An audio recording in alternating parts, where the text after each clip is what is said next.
As Africa's population continues its rapid upward surge, the demand for domestic and institutional cooking energy is rising.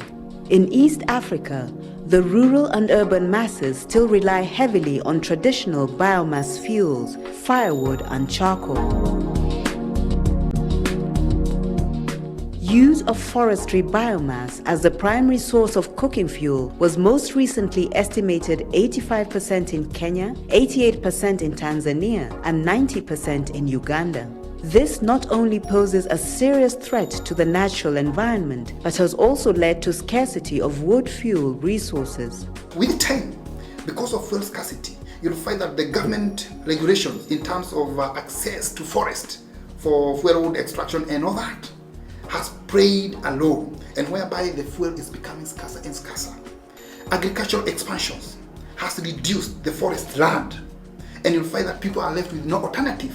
Today, a sack of charcoal can cost between $10 and $14 and continues to be a very common cooking fuel in urban areas, while firewood is the most common in rural and urban centers. With lower supplies of charcoal, costs are now prohibitive. As a result, some organizations and individuals are finding new ways to provide biomass fuel using different raw materials, an innovation that could prevent the demise of one of nature's greatest heritage.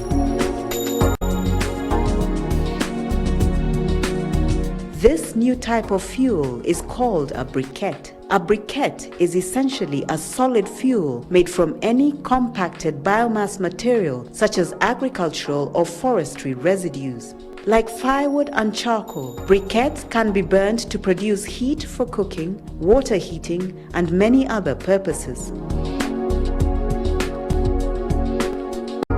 The difference is that they make use of different raw materials that could not previously be packaged, transported, and burned. As an engineered product made using a recipe, they can be made to burn for longer and more consistently than traditional fuels. Importantly, briquettes can work out as a cheaper fuel for home and institutional consumers. Briquette making is not a new idea. Down the centuries, people have used ingredients such as charcoal dust, sawdust, cattle dung, and other biomass waste to create solid lumps of fuel, primarily for cooking and heating. Briquettes is not very new in the country, but it's very new to most of the consumers. Because briquette production started in the 80s. And the pioneer of briquette production was Kenya Planters Cooperative Union, KPCU. Briquettes are now one of the most viable alternative energy solutions for this huge market, and access to adequate finance is therefore crucial in unlocking the value of the emerging entrepreneur. The briquettes is a small industry that has a high potential because it's actually replacing the traditional charcoal. Actually, financial institutions, if you look at the past, they've been comfortable funding the businesses they understand. Whereas you're moving to energy has been rather new to them. And some of these financial institutions do not have an idea of what kind of energy businesses that are in existence. For instance, some of them have never even seen a briquette to be able to understand a briquette as a business or the briquette business. Energy, whether at domestic level or institutional level, is one of the big expenditure items. Briquettes can offer the industry an alternative since they need not be derived from primary forestry products. This documentary shows how further investment could significantly support more enterprises in developing a vibrant market. A briquette is a carbon powder bound together to make something that is combustible, equivalent, if not better than charcoal.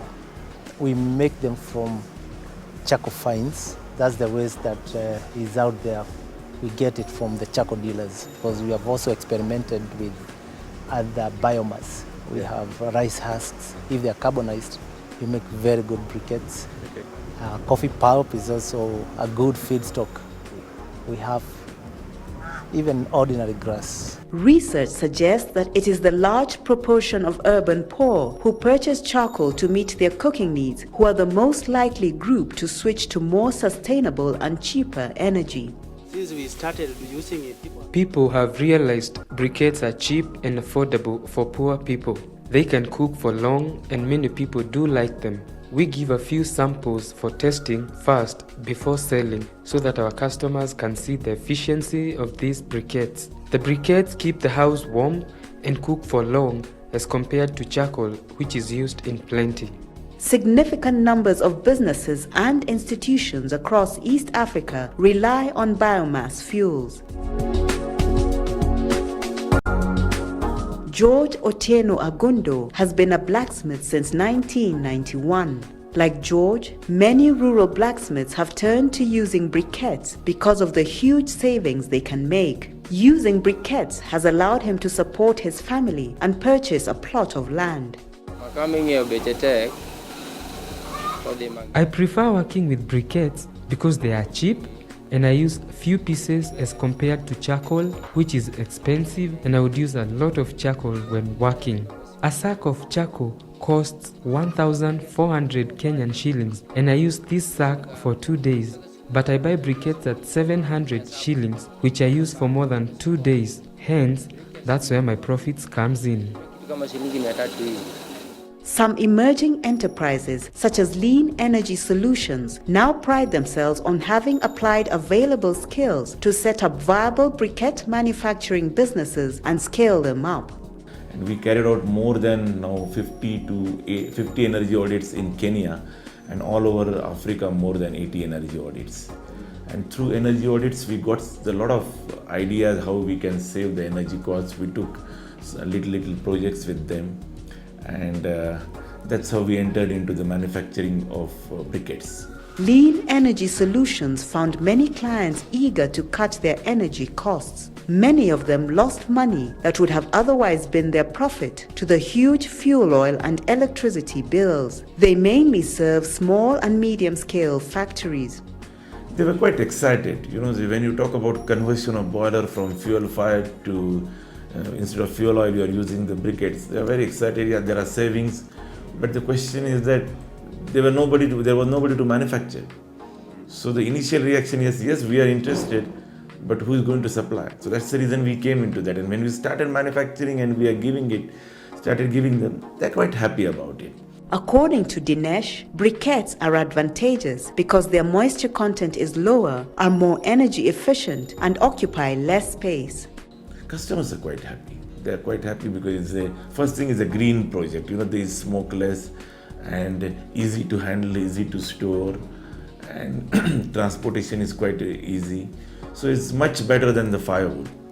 Meridian Hotel, a beneficiary of Lean Solutions products, can attest to the advantage they have seen so far. Initially, we are using wood flour, which in terms of labor, in terms of transport and etc., it was very, very expensive for an organization like ours to cope with that, especially during that time due to harsh economical aspect. It was not a good move.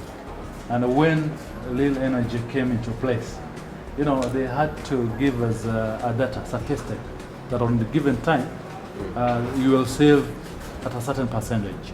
Several hotels have made enquiries regarding the savings Meridian Hotel has made by using the pellets with a view of adopting the use of the product. Peter Mwangi, who operates a small restaurant in central Kenya, notes that unlike firewood, food made using briquettes has no smoke scent. Briquettes, he says, are readily available and would be excellent for home use if smaller packages were stocked.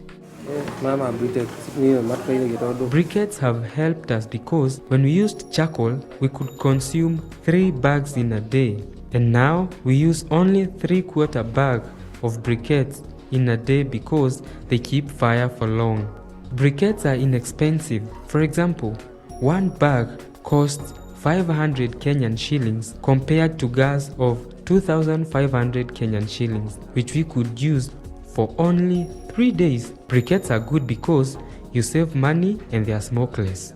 As the case for briquette energy becomes more evident, entrepreneurs and consumers alike continue facing hurdles accessing this product.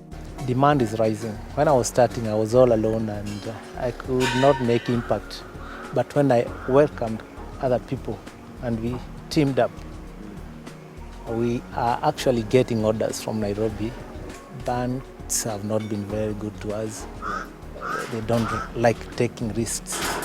But today, if I had a bank that was ready to take risk and I enter into mass production, I'd maybe sell my machines a bit cheaper and access a wider market and help a lot of people start business. A growing number of small-scale briquettes producers have emerged. However, the process is labor-intensive and is further restricted by the fact that it requires access to reliable funding. I use public means of transport to supply the briquettes in Awendo, and around here people know where my store is. Therefore they come and buy. When going to Awendo, I carry 2 sacks and they all sell. The supply of affordable machinery is an important enabler for producing briquettes. Investing in a machine can expand production levels and improve product uptake. Before I had been working alone. Later, I decided to have my partner here because the customers are increasing day. Per day we can produce 4 to 5 bags. I've got some customers in hotels. Others, I've got 2 government institutions, that is hospitals. Patrick Mwangi understood the potential of briquette use as an alternative source of energy before most people in his community. His solution was to manufacture briquettes using a machine and also sell as many machines as possible to potential manufacturers. I had this idea of briquetting. After trying to source a machine from out, I actually went to Dubai to get one and I didn't get one. So I decided I'll make mine. I had tried and failed, but I decided now I'll concentrate full-time until the briquetting machine works. So it took me a whole year to actually perfect it, to the extent of now making machines for sale for other people. Due to their size, many small-scale businesses find it difficult to grow while they face challenges obtaining necessary finances for expansion. However, this scenario is slowly changing, with more financiers in East Africa embracing this hitherto unbankable group. Unlike us, we have found in many other financial institutions that are actually focused on people who actually have a lot of money. We are focusing on the other side of the divide so that we can be able to change the economic situations. On the side of the energy sector, we've actually been able to finance a lot of people. Although briquettes production is still in its infancy, there is significant scope for investment, especially at a time when charcoal and firewood is becoming scarce. Small-scale medium enterprises, SMEs, may be in the best position to access markets local to them and operate profitably. Most of the people in rural Kenya or at the grassroots level, they lack collateral. Now, we've of course graduated from the usage of the traditional collateral, you know, the use of land and the use of titles and logbooks. We've graduated from that as microfinance providers, and we are now looking for alternative collaterals of group lending where people can guarantee each other. Investing in small-scale energy enterprises such as briquette production will not only spur economic growth in East Africa for the rural and urban poor, it is also bound to unlock the potentially vibrant informal business sector, which will in turn uplift the living standards of millions of people.